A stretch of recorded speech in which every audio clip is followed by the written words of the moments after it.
20 second तकरीबन हुजे।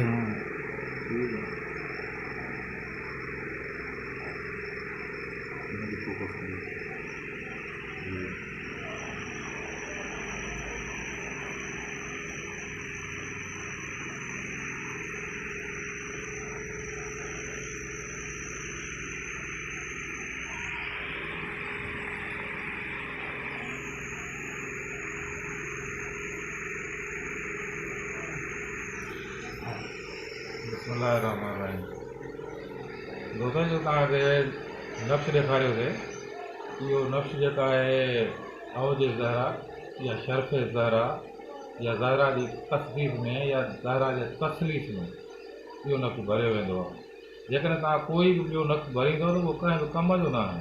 Number पहिरियों जेको मथां तव्हांखे ॾिनल नक्शे जे मथां हिन नक्शे जो नालो मुकम्मल जो ज़ुल किताबत डबल ज़ुल किताबत माना पहिरियों तव्हां जेको आहे नक्शे जे मथां जेका मोहबत जो जेको बि माना तव्हां अमल आहे उहो थींदो नक्शे ज़हरा जे जेका इन में औजन वग़ैरह जेका उन में थींदो आहे। त ॿुधायो मथां हिन जे मथां जेका आहे उहा तव्हां आयत लिखो ऐं साइड खां जीअं लिखियलु आहे अब्दुल्ला उन जी आयत तव्हां उन जो नालो लिखो ऐं अॻियां वरी उन जी माउ जो नालो लिखो। हेठि साइड में जिते तव्हांखे नून लिखियलु नज़र अचे लिखो उन जा नालो लिखो ऐं उन भलो उन जी माउ जो नालो। मक़सदु असांजो जेको आहे उहो नक्श मुकम्मल जो ज़ुल किताब डबल ते मथां लिखियलु आहे।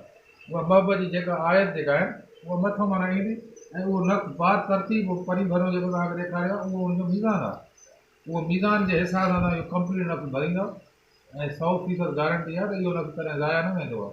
ऐं इहो नक्श मां अलावा मुंहिंजो जेको उस्तादु उन खां अलावा इहो नक्श दुनिया में काई बि जॻह ते आहे ई न ऐं इहो मिलंदो बि न आहे न हूंदो बि आहे।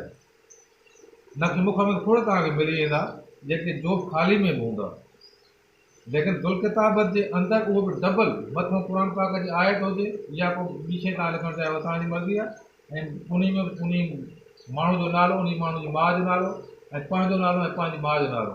इहो तव्हांखे कंहिं बि जाइ ते दुनिया में जोब ख़ाली विचो जेको खानो आहे 25 नंबर उहो बिल्कुलु ख़ाली ऐं नक्श हर तरफ़ खां जेका आहे न उहो क्लियर ईंदो ऐं बिल्कुलु ॻण जे हिसाब सां पूरो ईंदो जेको नक्शे जो असूल आहे। ऐं ॿियो नंबर तव्हां इहो सम्झंदा त असांजो अमल जेको आहे असरु न कंदो आहे या त ज़ाइफ़ां छोकिरी इहो वग़ैरह जेका आहे न उहा असांजी मोहबत में फाके कोन थी करे अमल कयूं था पिया। हिकु ॻाल्हि नोट रखो जेकॾहिं तव्हां टाइम खां क्लियर कोई बि अमल कंदो उहो अमल बेकार आहे।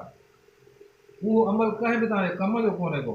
ऐं नंबर ॿियो जेसिताईं तव्हां रिजाल ग़ैब जी तव्हांखे ख़बर न आहे या उनजी सम्झ न आहे त तव्हांजो नक्श भरण बि अजायो आहे। बिला शक तव्हांखे नक्श जी ख़बर हुजे बिला शक तव्हां उनजा आमिल हुजो पर रिजाल ग़ैब जी ख़बर न आहे त पोइ तव्हां नक्श ई न भरियो छो त उहो उन में असरु ज़ाहिर करे ईंदा ऐं उहो तव्हांखे अॻिते न सम्झाईंदो। ठीकु आहे।